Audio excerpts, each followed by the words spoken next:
Hi, thanks for watching. I'm Courtney, and this is a little short tutorial or practice just for the hands, the wrists, and the forearms, these places that tend to get pretty bound up and tight over time with all the texting, the typing, and scrolling that we do either on computer or phone. So good little things to do. You can really do them anywhere. You don't need a mat or any equipment. So however you are, be comfortable in your seat, and if you're sitting on the ground, that can be cross-legged or with heels underneath your hips, that's fine. And at first, I'm going to have you just take one of your hands. So we'll start with the index finger, take your opposite hand, and you're just going to kind of pull back really lightly. So I don't even pull with the fingers, I just push with the palm of my hand and just pull that finger back a little bit. So you don't want to feel this in the joint. You're really going to feel it through the little muscles and the tendons that run along the palm. Okay? So we're going to individually go over each finger first, and then we'll do each hand some wrist stuff and work our way up to the forearm. We just take a couple of moments here and then move on to the next. And obviously, if you find one finger or a couple of fingers that feel particularly tight, for a lot of us, that's going to be the index finger and the thumb, just because of how we use our hands most of the time. We have a lot of dexterity there. Then feel free to go back or stay a little bit longer. That's totally fine as well. Just moving across the hand. I always feel like this stuff is so simple, but I don't know, for whatever reason, if you just take the time to do it in like a little class or a little sit down setting, for whatever reason, it either reminds you that you can do it or, you learn something a little bit new. So with the thumb, it's really important. You definitely do not want to pull back on your thumb. That can really hurt the joint. So you don't want to pull it away from the index finger. You want to pull it away or push it away from the center of the body, right? So I'm kind of moving it forward in its natural trajectory. So I'm not cranking it back like this. So in whatever angle your thumb naturally is, hold on to it. You might get a little crack in that joint. And then you can let that go and just move to the other side. I just start with the index finger because that's what I think is nice. You can experiment with keeping your wrist straight or also flexing at the wrist.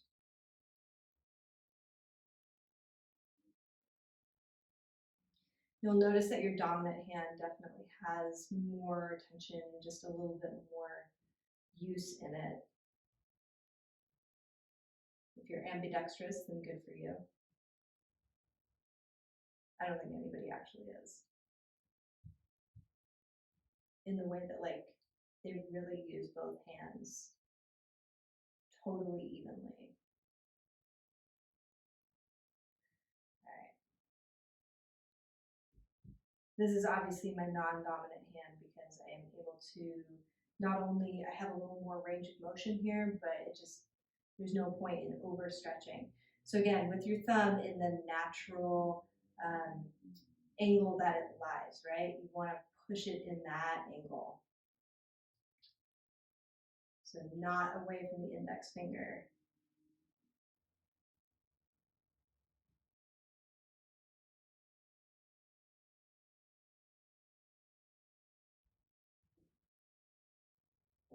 It's just a really satisfying little stretch.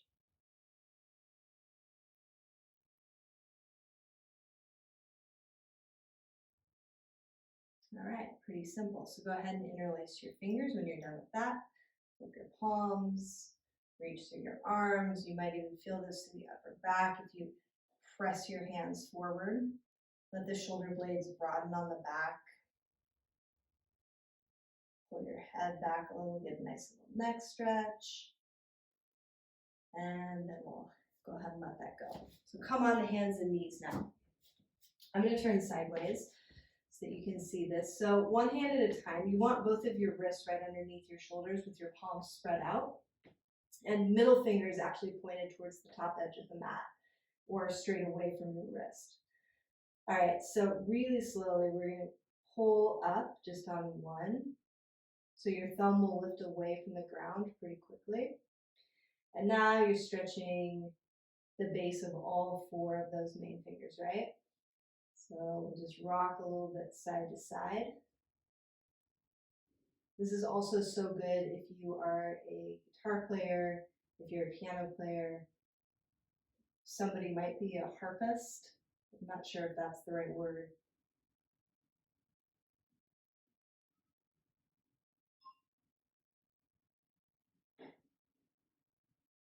And then we're just peeling up right towards the finger pads. So pinky finger is going to pull up because it's short, and then index finger, and then coming back down. All right. So you should feel a nice big stretch to that palm. And we'll just repeat it with the other side, second side. So again, middle finger pointed straight away, so it's perpendicular to the wrist crease. And then as you pull the wrist up, so now wrist is more or less perpendicular to the ground, and that angle is going to vary just depending on how restricted your palm is at any given time. So that's fine. I really don't have a lot of weight on my right hand right now. Most of my weight is on my left hand and my knees. And then we'll slowly peel up, just rolling slowly, slowly, slowly.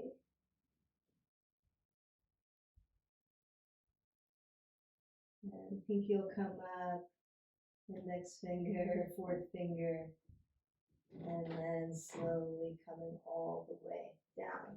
All right, sit back on your heels for a moment, or if you're in a chair, you can just sit. All right, roll your wrists. So I'm just making fists, rolling one direction, and roll the other. All right, so back up onto hands and knees. So knees are right underneath the hips, wrists are under the shoulders. Pretty standard instructions. So we'll go ahead and turn the palms. So for some people, it's going to be pretty much that the wrists start to be parallel to the sides of the mat or perpendicular to the top of the mat. If you can, we'll start to work one hand around at a time so that the wrist crease is parallel to the top edge of the mat. And if you can do one hand at a time, then that's great. Do one hand at a time. All right, so if this is enough, stay here. You also want to really make sure that you're not swaying in your back, right? We're just kind of still applying general good ergonomic principles. But if it feels like you have a little bit more, then you can start to bend your elbows back. So this is a great practice for opening through the collarbones too. All of these things are really useful if you've been practicing arm balances or towards the beginning of an arm balancing class or the end of an arm balancing class in particular, for anybody who's teaching yoga or if you're practicing a lot in that way.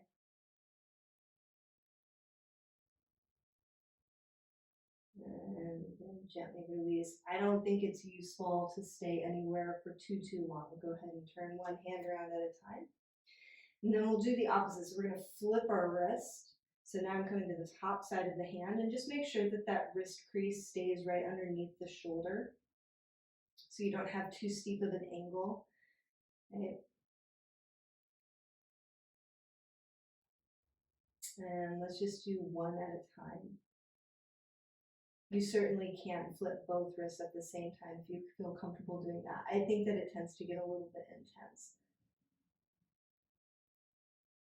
So middle finger's pointed straight back towards the knee. Wrist crease is parallel to the top edge of the mat. Most of my weight is balanced throughout all 4 points that are on the ground. Right? Maybe a little bit less through the back of the left hand. And then we'll gently lift up. Okay. Switch one more time. So flipping that other hand, back of the hand to the ground, wrist crease parallel to the top edge of the mat, middle finger pointed towards that knee. and wrist right underneath the shoulder.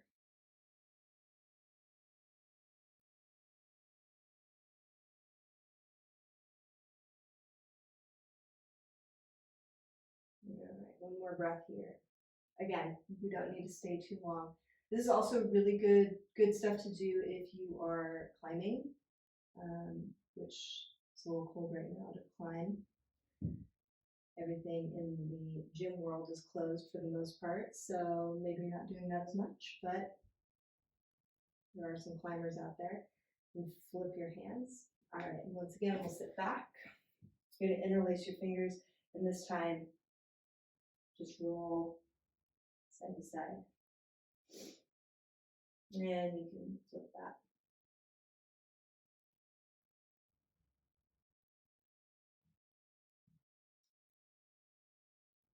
I think we really take for granted how much we use our hands throughout the day. But there's such an amazing advantage. The arms that lead to the forearms that have that rotational capacity, and then these hands that can do such small movements, fine motor movements. All right, let that go. And then again, however you're comfortable sitting, go ahead and sit or stand, doesn't really matter.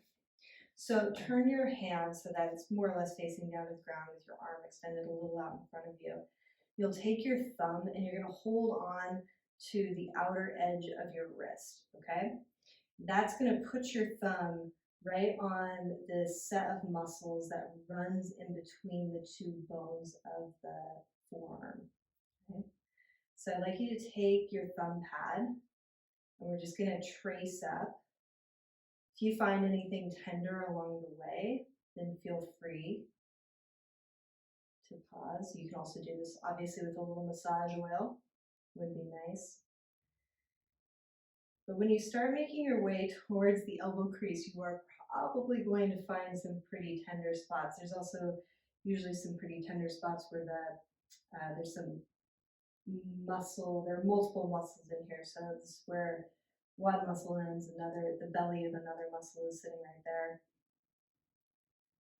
So you're just giving yourself a little massage and moving with the fiber of the muscle.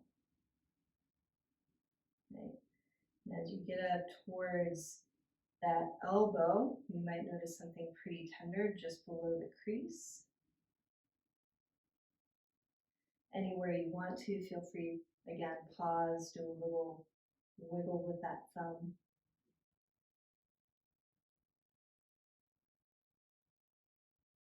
Remembering to breathe.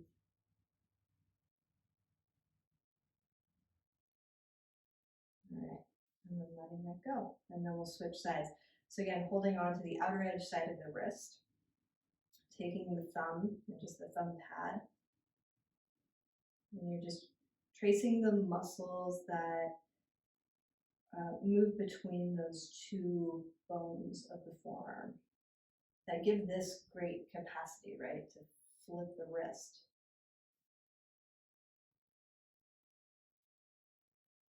But these are the muscles that are responsible for this movement in particular, which is useful for many things, but for a lot of us, we use it to scroll on the phone. Right, so you're just making your way up, again, just little short strokes from the wrist towards the elbow in that direction, but they're small.